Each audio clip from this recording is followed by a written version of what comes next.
কাশ্মীরের পেহেলগামে সম্প্রতি ঘটে যাওয়া সন্ত্রাসী হামলার পর ভারত ও পাকিস্তানের মধ্যে রাজনৈতিক ও সামরিক উত্তেজনা নতুন মাত্রা পেয়েছে। এই পরিস্থিতিতে পাকিস্তান সেনাবাহিনী ভারতের যেকোনো সম্ভাব্য আগ্রাসনের বিরুদ্ধে কঠোর হুঁশিয়ারি উচ্চারণ করেছে। ৩০ এপ্রিল পাকিস্তানের ইংরেজি দৈনিক দ্য নিউজ ইন্টারন্যাশনালে প্রকাশিত এক প্রতিবেদনে পাকিস্তান সেনাবাহিনীর পক্ষ থেকে বলা হয়, আমরা প্রস্তুত, আমাদের পরীক্ষা নিও না।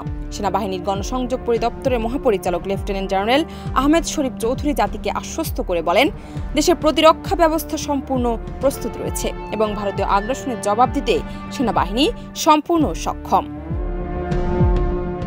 তিনি আরও বলেন, আমরা কোনো আগ্রাসনের সূচনা করছি না। পাকিস্তান একটি দায়িত্বশীল রাষ্ট্র হিসেবে সর্বদা যুক্তি ও শান্তিপূর্ণ আলোচনার পথে হাঁটতে আগ্রহী।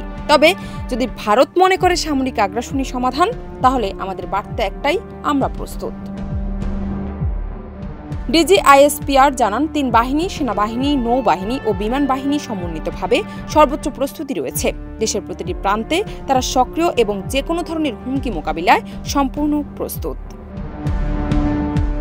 তিনি হুঁশিয়ারি দিয়ে বলেন, যদি ভারত সংঘাতের পথ বেছে নেয় তাহলে সেটা তাদের সিদ্ধান্ত হলেও সেই সংঘাত কোথায় গিয়ে থামবে তা নির্ধারণ করবে পাকিস্তান।